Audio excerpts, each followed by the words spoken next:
I thought if anyone knew this about me, no one would love me. No one would accept me. I would be alone and die alone. And I also didn't want people to think that I was weak or soft or whatever I was afraid of. But actually, when I started to process and talk about it, it allowed me to start the process of freedom within me. It didn't happen overnight. It wasn't like, oh, I've mentioned it and now I'm free forever. It was multiple years of processing.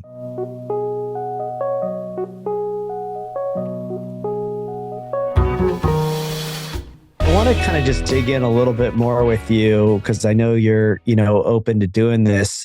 When you talk about being sexually abused, at 5, then your brother is going to prison at 8. Your parents, are doing the best they can.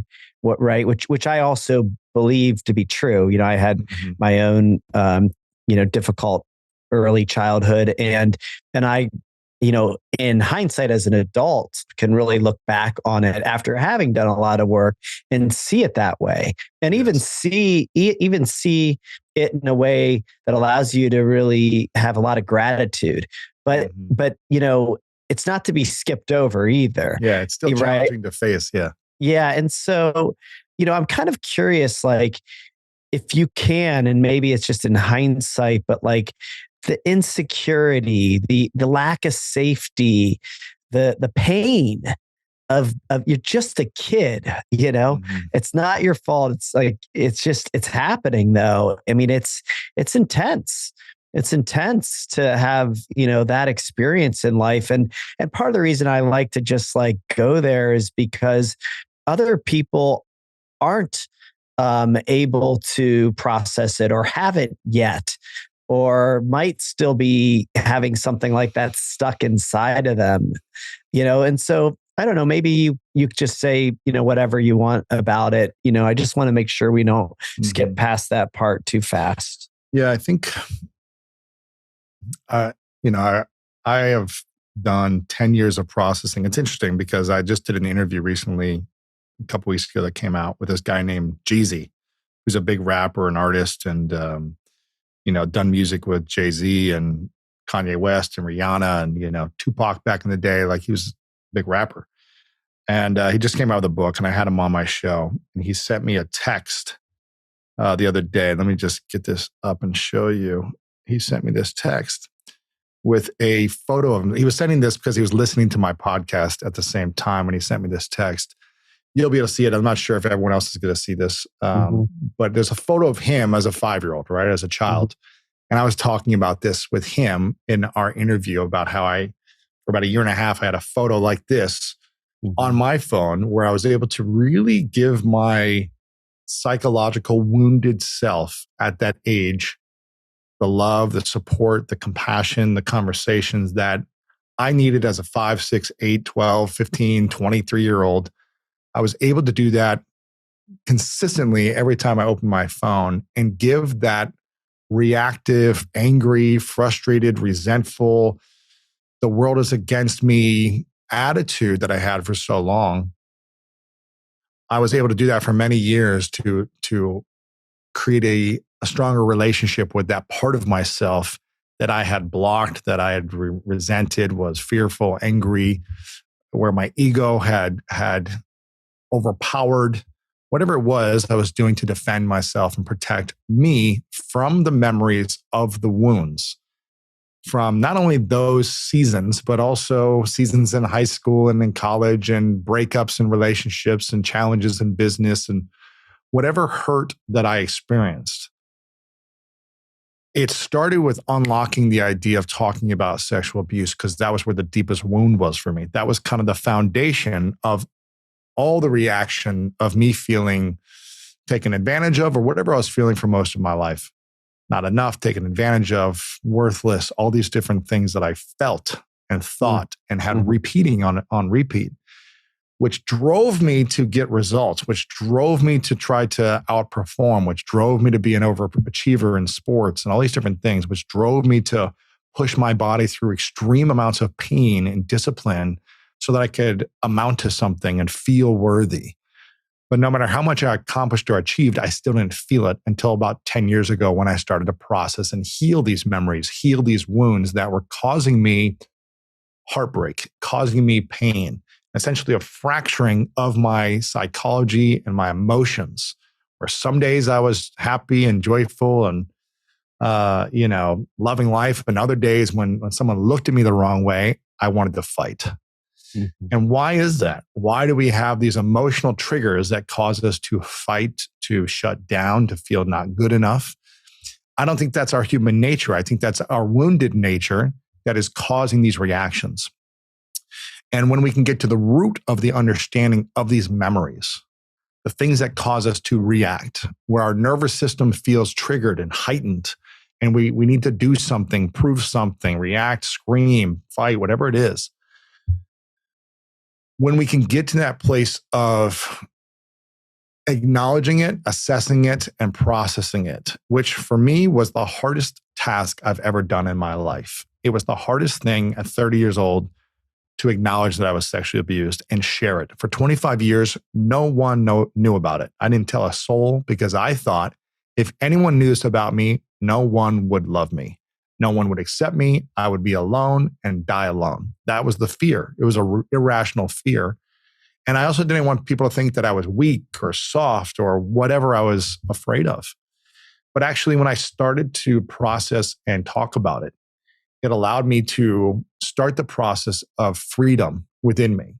Mm-hmm. It didn't happen overnight. It wasn't like, I've mentioned it and now I'm free forever. It was multiple years of processing to the point where now I'm able to communicate about it without my nervous system reacting. And I can still have compassion and sadness for myself at that age and know that this happened and that I'm okay now. I'm safe now. I'm emotionally okay now. And I have tools, strategies, coaches to support me if I ever don't feel that way. And so that's kind of been the journey was learning how to assess my life and take a reflection point and take inventory of my life and ask myself, okay, what's really working well? And what are things that aren't working well? Why are my relationships constantly spiraling out of control when I'm repeating these things over and over again? Why am I choosing these things when I shouldn't be? Why am I acting in this way? Why am I getting reactive? And as opposed to blaming other people, I just said, okay, why am I responding in certain situations? It doesn't mean I have to like certain things, and it doesn't mean I have to always do something if I don't like it, but how can I respond differently and create boundaries and stop abandoning myself to repeating these patterns so I'm feeling less than? And that is where the last 10 years has really led me to a place of peace and freedom that I've never had in my entire life. And it's something that I never thought I would be able to experience, this type of peace that I have. Now, it doesn't mean this last week I dealt with frustrating things in my business and I've got, things to handle that might feel frustrating, but I feel an overall sense of calm and peace, even in breakdowns. When I apply my philosophies, my strategies, I'm disciplined with my routines. I do the things that I know support my mind and my heart. And that's one of the reasons why I keep doing what I do. It's why I keep interviewing great minds and great leaders in this area so that I can remind myself and keep applying these tools. Yeah, it's interesting. And I have a lot of questions I want to come back to, what you do today, routines and all of that. I'm really fascinated with that. And I think a lot of the reason why I resonate with you and your material is because, I've had a similar journey. I've seen the power in healing and sharing and routines and all the modalities and, yet still like there's life being what it is. Right. And so I get it all. And I want to talk to you more about it. Just personally curious. Let's go back to the going away to school. Cause it sounds to me like in some ways, my worldview is that, this is like the whole thing is perfect for what it is and what it's not. Right. And it's like a mosaic and you're putting pieces together one by one. Right. And so it's really difficult. It's really hard. It doesn't make it right. Young children aren't supposed to be abused. I mean, but it led you perfectly to where you're at, Yeah, all of it. absolutely. And so that step going away seems like a big one. Something in you just Huge. knew this was a part of that path. And 100%. and so, go back to elaborating a little bit more about that piece of your journey. Yeah, I don't know. I just felt called. Like I just felt like I need to be in this school, and who knows what would have happened if I didn't go there. But I just know I was willing to do whatever it took to convince my parents and to get there. And it doesn't mean I still had challenges and struggles there. It wasn't like everything was perfect, but it set me up as a human being to have greater lessons, greater perspective, and greater belief in myself. And I think sometimes we need to remove ourselves from an environment into a different setting to see what we are capable of creating. And I just felt like I was limiting myself because I didn't have really many friends in Delaware when I was up until 12. I really don't remember having friends. I kind of always tried to get in friend groups, but I was kind of kicked out a lot. Now, I was a tall, goofy, awkward, insecure kid that was in the bottom of the class and kind of probably annoying in some ways. So I don't know if I'd hang out with me anyways back then, but it's just like I felt like I didn't belong. I felt like I didn't fit in. I felt like no one cared about me. Now, I know that's not true, but that's how I felt at that time. Mhm. And Ohio could be a place where, especially then, maybe not as much today, but Mhm. still, I have felt like this too, where if you are a little different, Yeah, right? I mean, it's not an easy place to be unique. exactly. Yeah, it's in some ways it is, in other ways it's not. If you Mhm. find the right group of those individuals who are unique in that way, then you're, I guess, accepted in that group. But I didn't feel like I fit in anywhere. I didn't feel like I fit into any types of groups in school.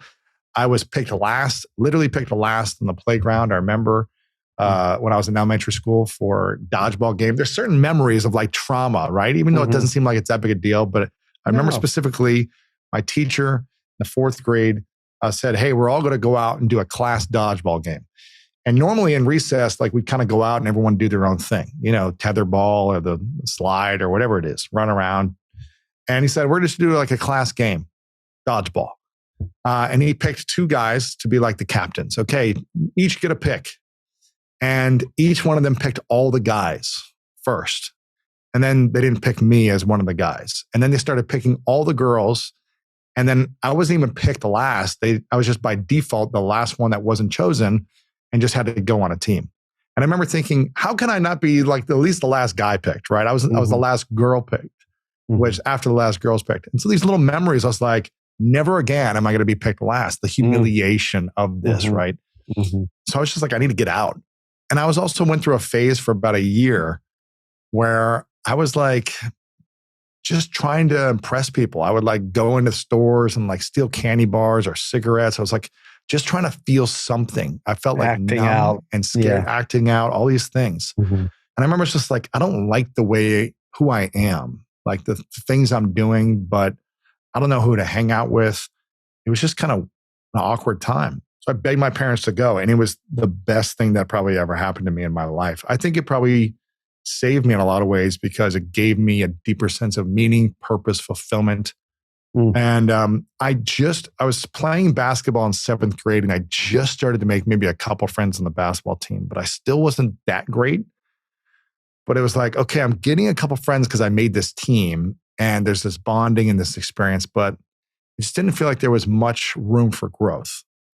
And when I left, it was like I was in a new environment. I could kind of let go of this whole past and not nearly necessarily start fresh, but people could see me in a fresh way.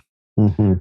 And it's kind of like I had Matthew McConaughey on my show, and he talked about, I was the hottest thing in Hollywood for many years for doing romantic comedies as being the guy who was shirtless and, heartthrob and People magazine cover for the hottest man or whatever it is. Mhm. But then I kind of got burnt out and I kind of got tired of that game. And he said, I paused from doing romantic comedies. And he said, I got offered, I don't know, 10 or $15 million to do a role, and he turned it down. And he said, I paused and I waited a year because I just said, I don't want to do romantic comedies. And then after Hollywood got the idea that he didn't want to do them anymore, after he wasn't going to take any money, they started to forget about him. They started to forget about him until he reemerged in this new character with Dallas Buyers Club. Mm-hmm. And they saw him in a different light. After a couple of years passed, he came back. It was a new environment, and they got to see him in a fresh perspective. That's kind of what I got when I went to this school. It was like I was coming into my own a little bit more. It was a fresh perspective. I could step into who I wanted to be, and they didn't know my past. Mm-hmm. And that was a powerful thing because it was a very small school. In my middle school, I think there was 100 kids in the whole middle school, and the high school was 300 kids. So it was tiny. Mm-hmm. And you got to meet people quickly. And I started to excel in sports around that time. Mm-hmm. So my freshman, sophomore year, I was on varsity for everything because it was such a small school. Yeah. So I found myself finding value in sports. Mm-hmm. I was going to ask you about that. I'm glad you brought it up because, I think I've had a lot of people on my podcast too. And, it's different things for different people, and it all seems to be, kind of energetic, but the act of, being physical and especially, I think, I don't know, maybe it's just true for everybody. Maybe it's more true for men, boys. I don't know. Maybe that's not the case, but the act of moving, of being on a team, of the things that sports really gives you the opportunity to do, attempt to compete, to win, to celebrate, to cry, whatever it is. It's sort of all there. And I know it was a big part of your life. So elaborate. And it can be kind of, I think a lot of people really minimize it as sports. It's just sports. But the way I look at it is there's so much there that can be so healing. It's community. I mean, it's not, just a game, just a ball. Talk about that. Yeah, I mean, there's slogans like Adidas, I think, is all day I dream about sports. And there's like basketball is life hashtags. It's like these sports aren't just a game that you play an hour a day once in a while. It becomes life or a big part of your life, I should say, when you immerse yourself on a team and in a community of people that are all trying to get better at something. And specifically, when you're on a team and you're not just doing it individually, you learn more about life, your emotions, success, failure, relationships than I think if you were just living life, because it gives you scenarios every day in a practice to have to work together and overcome a challenge and face obstacles and listen to a coach and take feedback and communicate so that you guys can work towards a goal. Like, you don't get that in school. You're not working together unless you're collaborating on a project, but you're just kind of like receiving information, going to the next class and going home to your family and doing some after school activities. But sports is the perfect scenario for life and figuring out your life, in my mind, especially a physical sport when you have to endure pain and think beyond your body and say, how do I navigate this next moment, this next play? How do I do it with grace? How do I stay in the flow? How do I be present? How do I get out of my own mental devices and think about others? How do I be of service to my teammates? It just replicates in such a beautiful way in life. And so I got so connected to that. And it's why you see a lot of athletes go depressed or have mental challenges or go bankrupt after sports is over, because it's so hard to get that experience, that feeling of being in the locker room, of preparing for a game, of driving on a bus with your teammates and having fun. It's so hard to recreate that on a consistent basis, to have something in common that you're fighting for or battling against or, competing for. It's just hard to replicate that. And that's why I think it was powerful for me. That's where some of my greatest lessons came from.